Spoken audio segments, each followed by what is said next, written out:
warahmatullahi wabarakatuh. Alhamdulillahil kabiril muta'al wassalatu wassalamu ala sayyidina Muhammadin maula Bilal wa ala alihi wa sahbihi khairi sahbin wa al amma ba'd. Hadarat al-habaib al-amajid al-asatidah al-kurama ayyuhal hadirun rahimakumullah.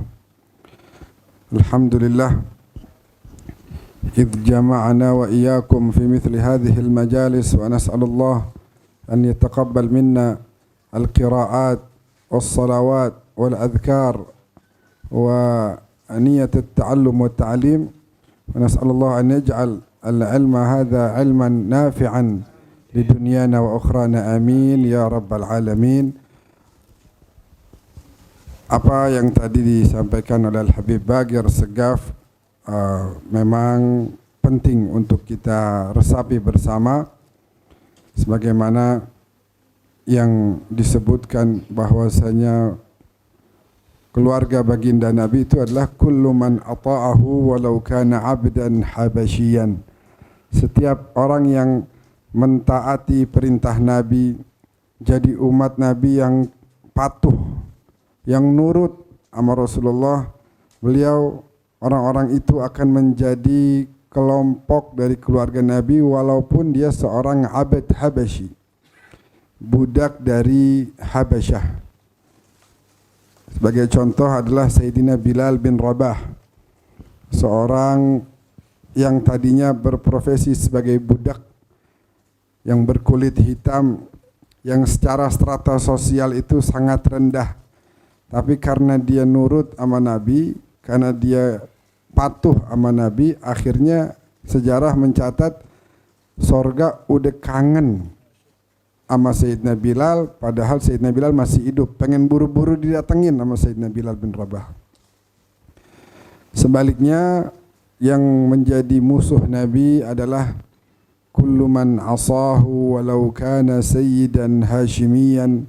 Setiap yang maksiat, setiap yang menjalankan justru yang dilarang oleh Nabi dan meninggalkan apa yang diperintah oleh Nabi, itu adalah musuhnya Nabi walau kana sayyidan hashimiyan, sekalipun dia adalah seorang dari kalangan Bani Hashim.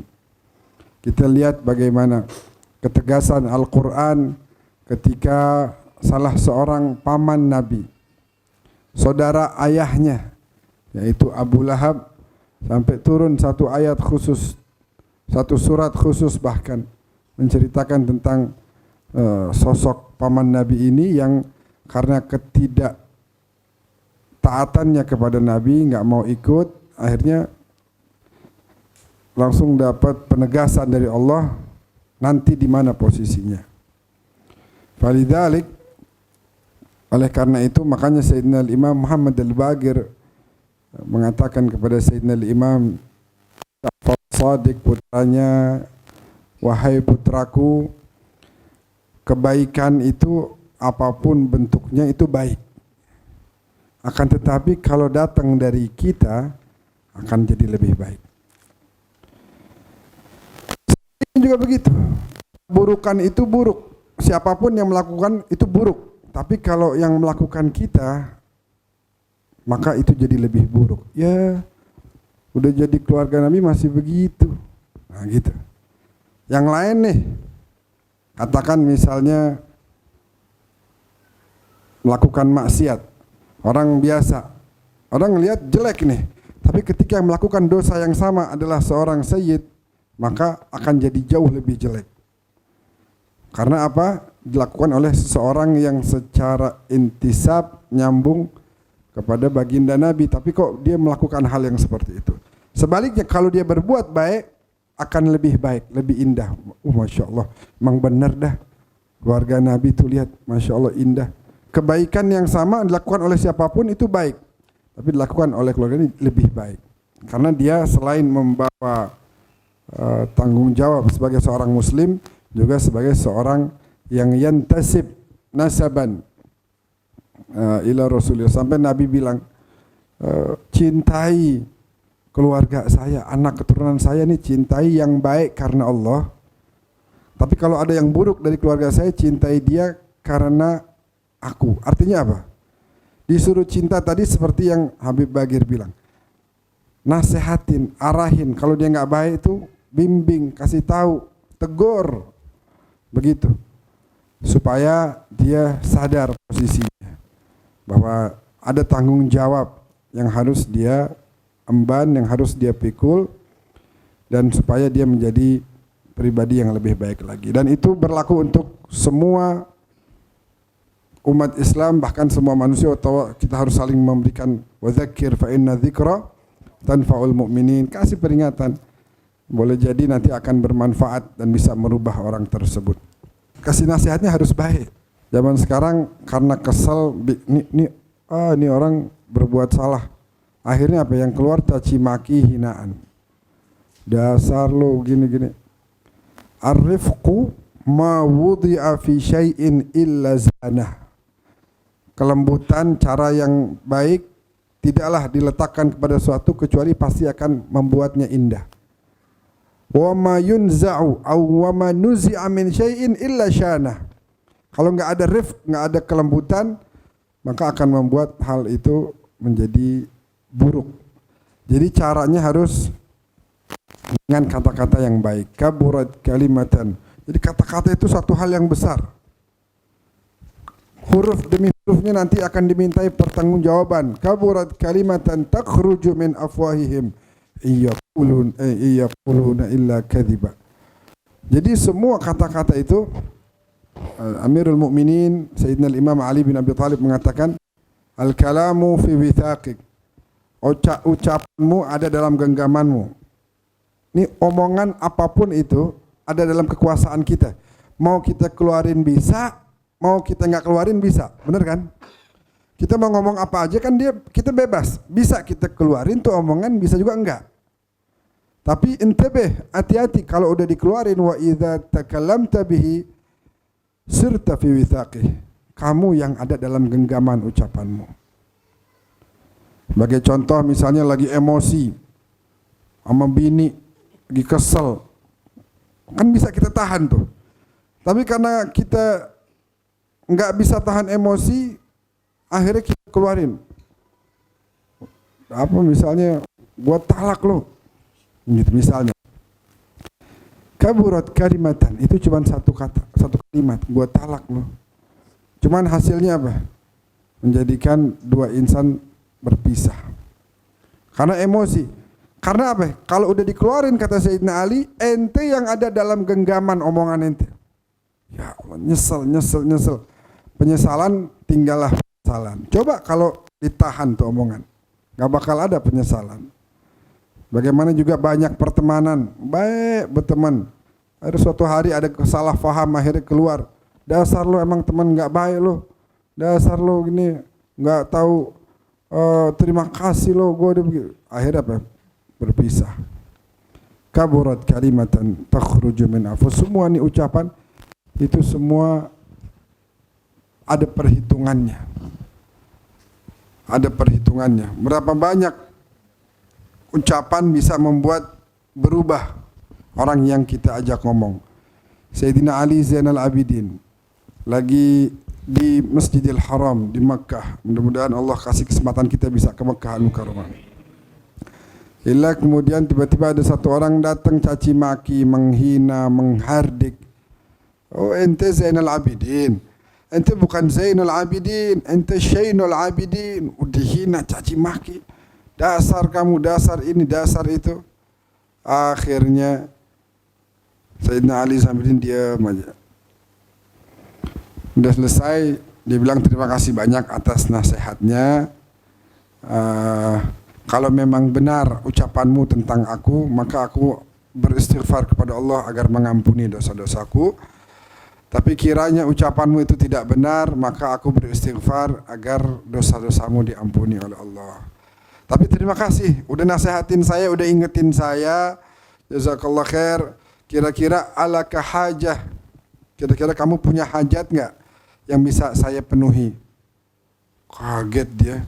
Aneh hina, bukan dia balas hina, malah dia terima kasih, dia mau kasih hadiah. Dia bilang, wah saya nih sebenarnya caci maki kamu dari tadi, saya disuruh sama orang tuh di luar masjid. Orang-orang itu bilang sama saya, in anta aghdabta inal abidin a'tainaka alf dirham. Kalau kamu tuh di dalam ada Ali Zainal Abidin tuh, cicitnya Rasulullah. Kalau kamu bisa bikin dia emosi, kamu saya kasih 1000 dirham. Lah saya dari tadi nyaci maki kamu tujuannya biar kamu emosi. Sebab saya lagi butuh duit 1000 dirham. Oh butuh duit, ya Allah. Coba bilang dari awal, ayah di kantong ada 1000 dirham nggak? Ngomong sama murid-muridnya, kantong beliau yang dipegang sama muridnya itu, ada nggak? Ada ya Sayyidi. Naam had. Nih hadiah buat antum. Kalau tahu dari awal bilang perlu duit, nggak usah capek-capek nyaci maki saya, pasti saya langsung kasih katanya. Cuma antum nggak bilang sih, jadi akhirnya ala kulli hal kata saya. Nah itu karena gara-gara apa? Gara-gara ucapan. Dia yang tadinya marah, bikin kesel, nggak menghormati Sayyidina Ali Zainal Abidin, dengan ucapan beliau akhirnya berubah. Itu kalau bahasa Al-Qur'annya apa? Idfa' billati hiya ahsan. Fa idzal ladzi bainaka wa bainahu adawatun ka'annahu waliyyun hamim. Kalau ada ini ada cacian, balas dengan kebaikan. Dia ngasih kita kotoran, kita nggak punya kotoran buat balas dia. Gimana dong? Kasih kebaikan. Sayyidina Hasan bin Ali bin Abi Thalib dihina. Ente dasar begini-begini. Orang tanya, kok nggak dibalas sih dia caci maki? Anda nggak pernah tahu cara caci maki orang? Dari kecil kakek ana Rasulullah, ayah ana Ali, ibu ana Fatimah, nggak pernah tuh ana dengar dari mereka ucapan yang tidak baik, sehingga ana juga nggak bisa berbicara yang tidak baik. Nah itu yang harus diikuti oleh seluruh umat Nabi. Anta man idda'aita intisaban ilal Islam, wahai yang mengaku beragama Islam, ini contoh-contoh ada. Bagaimana tadi para sahabat Nabi diajarkan, Habib Bagir tentang Sayyidina Salman Al-Farisi. Imam Syafi'i kan bilang, uhibbus salihin wa lastu minhum la'alli an anala bihim syafa'ah wa akrahu man bida'atuhu ma'asi wa in kunna sawa'an fil bida'ah. Saya cinta banget sama orang-orang soleh. Dengan tawaduknya beliau bilang apa? Walaupun saya bukan orang soleh, karena saya pengen banget kumpul sama orang-orang soleh. Makanya modal cinta, mudah-mudahan nanti kumpul sama orang-orang soleh. Kata beliau, saya benci sama tukang maksiat, walaupun saya sama dia juga sama, artinya saya juga pernah bikin maksiat. Akhirnya dikomentarin sama salah satu muridnya, tuhibbus salihina wa anta minhum. Kau cinta sama orang soleh dan kamu bagian dari orang soleh. Wahai Imam Syafi'i. Imam Ahmad bin Hanbal bilang, ini tadi itu kisah Salman. Imam Ahmad bin Hanbal, muhibbul qaum yulhaq bihim. Pecinta satu kaum bakal dimasukin jadi golongan kaum tersebut. Cinta, harus cinta. Makanya Nabi terang-terangan ngajarin kita, wahai para orang tua, ajarin anak-anak supaya cinta sama Nabi, supaya cinta sama keluarga baginda Nabi, supaya cinta dan rajin membaca Al-Qur'anul Karim. Terang-terangan tuh di situ. Alimu auladakum, dalam hadis yang sahih, thalatha khisal hubba nabiyikum, hubba ahli baiti nabiyikum, qiraat Al-Qur'an.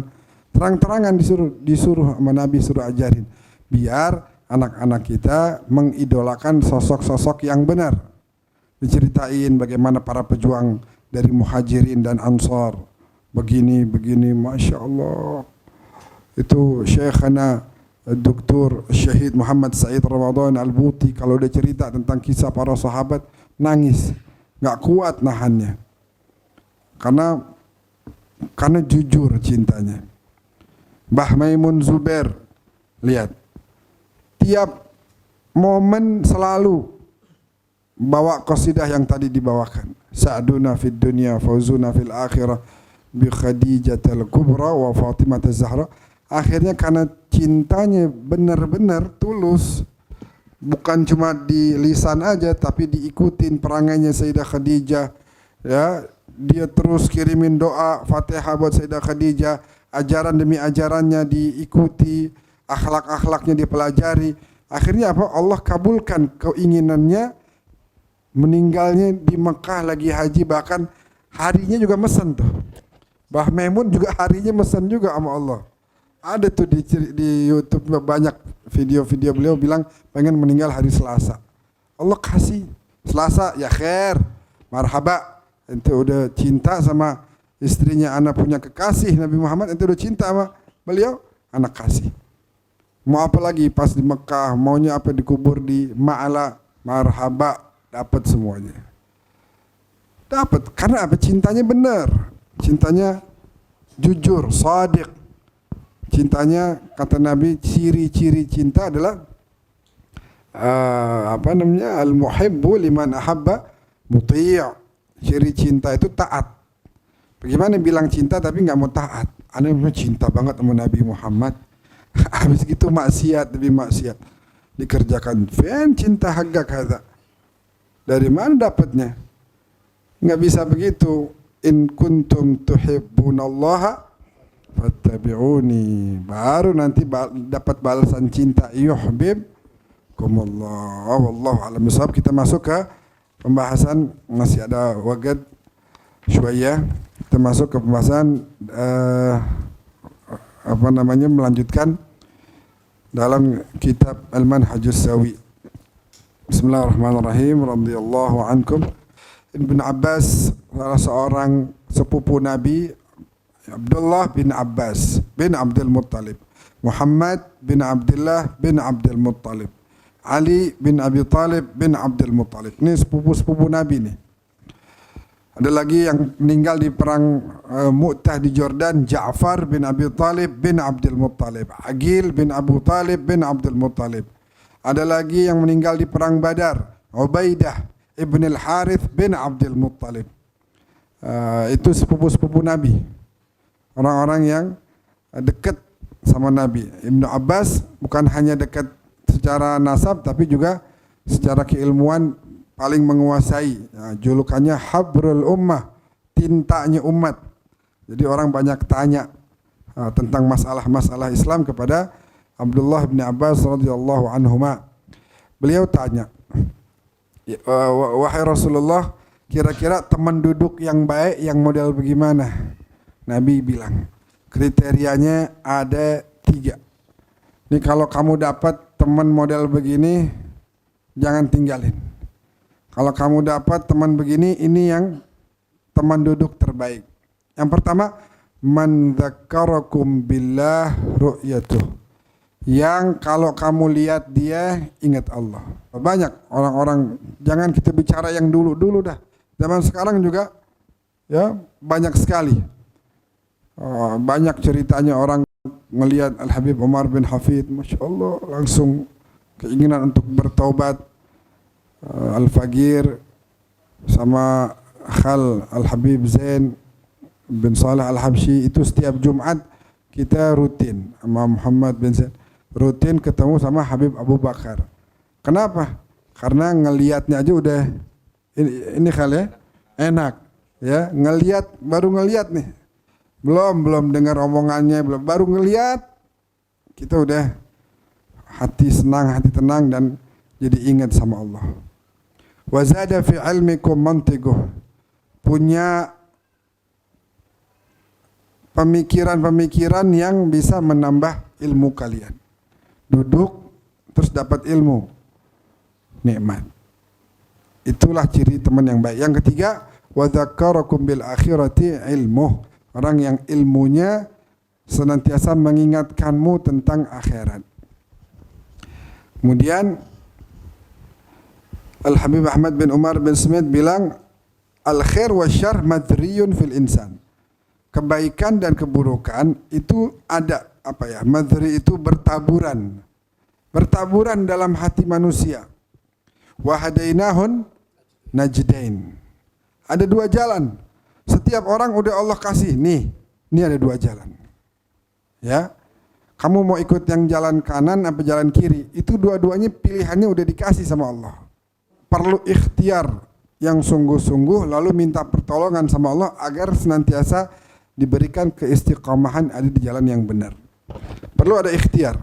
Sebagai contoh ini tentang ayat pernikahan. Wa min ayatihi an khalaqalakum min anfusikum azwaja litaskunu ilaiha wa ja'ala bainakum mawaddata wa rahmah. Itu kata ja'ala di sini Allah menjadikan untuk kalian mawaddah wa rahmah. Cinta dan rahmat. Tapi kita lihat ada ternyata di luar sana yang ketika menikah nggak ada mawaddah, nggak ada rahmah.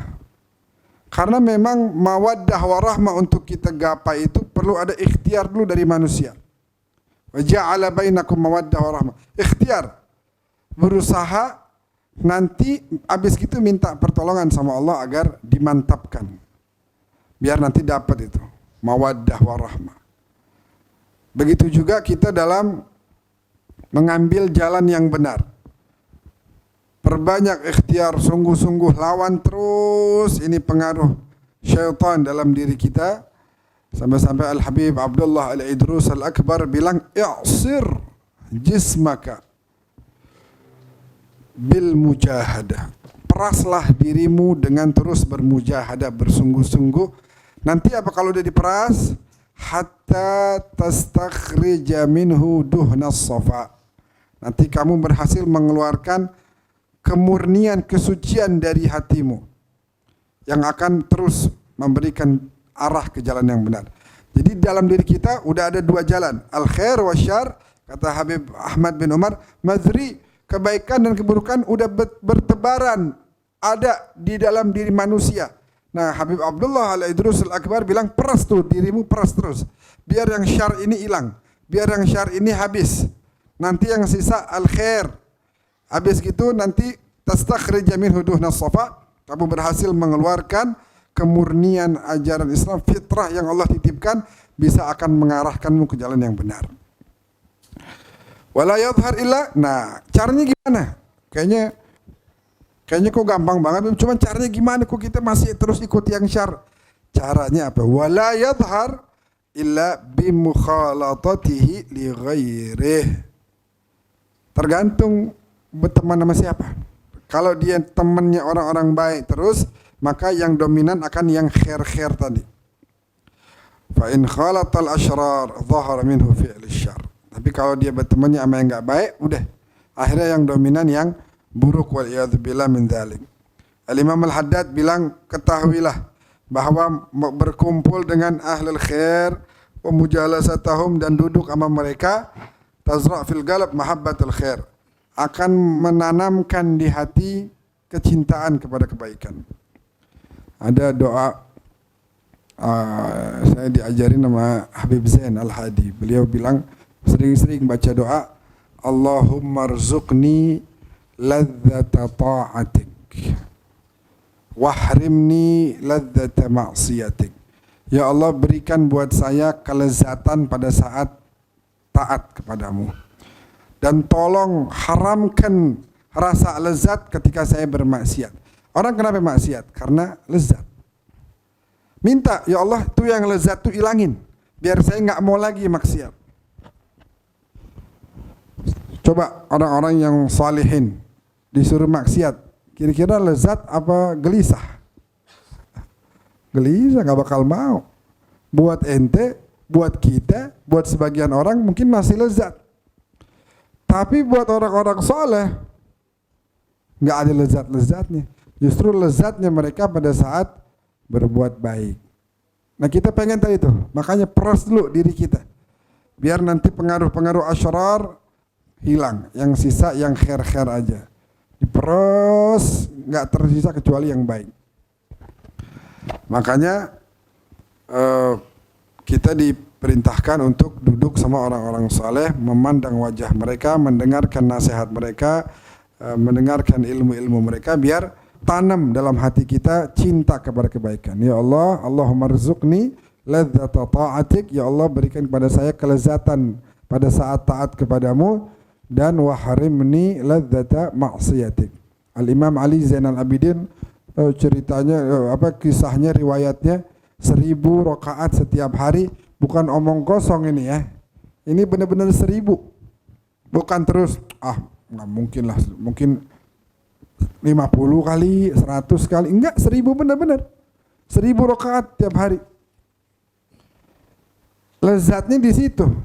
Bagaimana nggak mau sholat terus? Kalau Anda ente kan lezatnya tidur kita.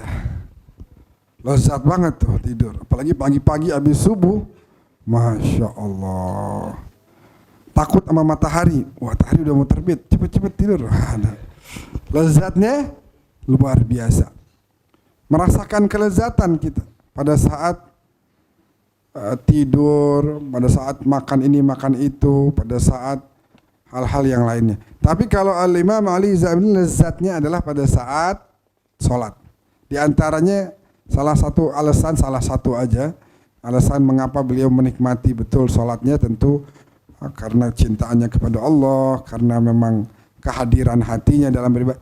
Di antaranya juga karena beliau mendengar jawaban salamnya Nabi. Ketika tahiyat itu kan baca apa? Assalamu alayka ayyuhan nabi wa rahmatullahi, salam atasmu wahai baginda Nabi. Jawab salam hukumnya apa? Wajib. Nabi disampaikan salam, jawab nggak? Jawab. Assalamu alayka ayyuhan nabi, salam atasmu wahai Nabi. Nabi jawab. Membedaannya kita sama Sayyidina Ali Zainal Abidin, Sayyidina Ali walaupun nggak ketemu sama Nabi, tapi beliau bisa mendengar jawaban salam Nabi. Wa alaikassalam ya waladi. Nikmat. Makanya tuh kangen lagi. Suara Nabi tuh bikin kangen. Sholat lagi. Begitu, nggak berhenti. Falidzalik, dan bukan hanya tadi bisa menanamkan kecintaan di hati kita kepada kebaikan, tapi juga tu'in alal amali bih, membantu untuk terus mengamalkannya. Sebaliknya, berkumpul bersama orang-orang yang tidak baik dan duduk bersama mereka akan menanamkan kecintaan kepada keburukan. Nauzubillah min dzalik. Orang yang duduk sering-sering sama orang baik, maka mau tidak mau lama-kelamaan akan tumbuh kecintaan. Katanya begitu. Man khalata qauman wa asyarahum ahabbahum daruratan. Enggak bakal bisa ditolak, emang bakal masuk tuh rasa cinta di hatinya. Sawaun akanu akhyar am asyrar. Walaupun kita nih yang duduk sama mereka mau kita baik atau enggak baik, ketika kita sering-sering duduk akan tumbuh tuh cinta. Mau tidak mau. Wal mar'u ma'aman ahab fid dunya wal, orang akan bersama yang dicintainya baik di dunia maupun di akhirat. Ini sebelum di akhirat udah Allah tunjukin dekat-dekat sama Sayyidah Khadijah. Ya Allah, pengen kita begitu. Siapa yang nggak pengen dekat sama saya? Nabi Sayyidah Khadijah udah wafat. Nabi kalau datang dari Madinah ke Mekah, orang tawarin, ya Rasulullah tinggal di rumah saya dekat masjid. Jangan, rumah saya ya Rasulullah lebih gede, rumah saya lebih mewah, rumah saya lebih dekat masjid. La. Al-afu minnukum ibnu li khaymatan fi Hajun. Saya mau pengen bangun kemah aja di Hajun, dekat makamnya Sayyidah Khadijah. Saya mau bangun kemah di situ, mau dekat-dekat sama Sayyidah Khadijah. Bukan milih dekat sama masjid, tapi Nabi lebih milih dekat sama Sayyidah Khadijah, karena dengan berkah perjuangan Sayyidah Khadijah, semua orang jadi pada menghamba dan bersujud ke arah Masjidil Haram. Jadi berkahnya Sayyidah Khadijah. Siapa yang nggak mau dekat-dekat sama Sayyidah Khadijah? Nah, oleh karena itu tunjukin cinta yang benar, cinta yang hakiki, cinta yang sahih, cinta yang benar-benar bisa membawa kita kepada kebenaran. Terakhir di sini paragraf terakhir tadi yang kita baca, Al-Habib Muhammad bin Zain bin Smith bilang, jangan duduk kecuali sama orang yang mengingatkanmu kepada Allah, sehingga membuat kamu bangkit dan terus bergerak menuju Allah Ta'ala. Alaika bihi idza wajadta. Kalau ketemu orang yang begitu, udah pegang.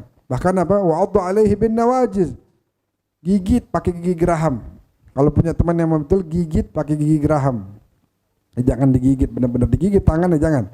Maksudnya gigit kalau pakai ini kan nggak bisa lepas tuh. Kita kalau gigit pakai ini, itu harusnya jangan dilepas. Pakai gigi geraham nih, gigit supaya nggak lepas. Maksudnya supaya kita terus dekat sama orang-orang saleh. Nggak ada yang lebih manfaat kepada hati daripada duduk bersama orang-orang saleh. Dan tidak ada yang lebih merusak hati kecuali duduk sama orang-orang yang tidak saleh. Wallahu a'lam bishawab. Imam Syafi'i itu beliau belajar sama Sayyidah Nafisah bintil Hasan Al-Anwar. Sayyidah Nafisah ini Nafisah bintil Hasan bin Zaid bin Hasan bin Ali bin Abi Talib. Suaminya namanya Ishaq bin Ja'far bin Muhammad bin Ali bin Husain bin Ali bin Abi Talib. Itu Sayyidah Nafisah gurunya Imam Syafi'i. Ini Imam Syafi'i yang kita ikutin mazhab fikihnya, beliau wasiat sama anaknya, ya Abdullah, jangan ada satu orang pun mensolatkan jenazah saya sebelum Sayyidah Nafisah bintil Hasan Al-Anwar. Sayyidah Nafisah bintil Hasan Al-Anwar di Mesir dulu.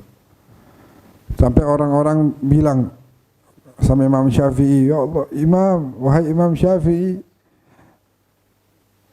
nanti suatu hari mudah-mudahan kau panjang umur, suatu hari ketika engkau dipanggil oleh Allah, beruntung pasti orang-orang yang bisa mensolatkan jenazahmu, mereka akan diampuni dosanya oleh Allah. Kata Imam Syafi'i, dan saya akan beruntung kalau jenazah saya disolati oleh Nafisah, karena berkah solatnya beliau dosa saya juga akan diampuni oleh Allah Azza wa Jalla. Itu Imam Syafi'i bahkan dan juga yang lainnya sering jauh-jauh datang dari Irak ke Mesir untuk mujalasatu ahlil khair, duduk sama orang baik. Duduk sama orang baik, jauh datang. Ini Sayyidah Nafisah ini disebutkan dalam kitab Syekh Yusuf An-Nabhani dalam kitab Jami' Karamatul Auliya menyebutkan bahwasanya Sayyidah Nafisah ini dalam hidupnya mengkhatamkan Al-Quran 6.600 kali. Mengkhatamkan Al-Quran itu Syekh Yusuf An-Nabhani dalam kitab Jami' Karamatul Auliya menyebutkan bahwasanya Sayyidah Nafisah khatamin Al-Quran selama hidupnya 6.600 kali. Jadi beliau tuh udah gali kuburannya sendiri. Banyak tamu-tamu dari Irak datang, murid-muridnya Imam Syafi'i dan yang lain-lain, ada beberapa yang kebetulan namanya saya lupa. Datang bilang, Sayyidah Nafisah ada mau lagi di kuburannya, biasanya begitu. Lagi di kuburannya lagi baca Quran. Jadi beliau udah bikin tuh tempat nyaman dulu. Sebelum beliau tempati nanti dibikin tuh tempat nyaman. Kayak kita kalau mau punya kamar pengen nyaman, pasangin kipas, lampu yang bagus, kasur yang enak, ada duit beli AC. Pengen apa? Pengen nyaman. Ntar di kuburan juga bikin nyaman dong. Cuma caranya bukan pakai lampu, bukan pakai AC. Tadi diantaranya dibacain Quran. 6.600 kali menghatamkan Al-Quran selama hidupnya. Itu kan satu keunggulan yang luar biasa. Makanya orang-orang rela datang dari Irak, dari Baghdad, dari Basra, jauh-jauh pergi ke Mesir untuk mujalasatu ahlil khair, mukhalatatu ahlil khair, wal istifada min ahlil khair, wal istimdad min ahlil khair, sehingga bisa tertanam di hatinya. Pulang dari Mesir balik ke Irak, itu di hatinya udah ketanam tuh. Pohon-pohon kebaikan udah ada semua. Balik udah siap lagi untuk beribadah kepada Allah Azza wa Jal. Ja'alna Allah wa iyyakum min mujalisin lil ahlil khair. Mudah-mudahan Allah gerakan hati kita bisa duduk sama orang-orang baik, bisa kumpul sama orang-orang baik, bisa berteman dengan orang-orang baik, dan sehingga nanti keluarga kita, istri kita, anak-anak kita semua jadi orang-orang baik semuanya. Amin amin ya rabbal alamin.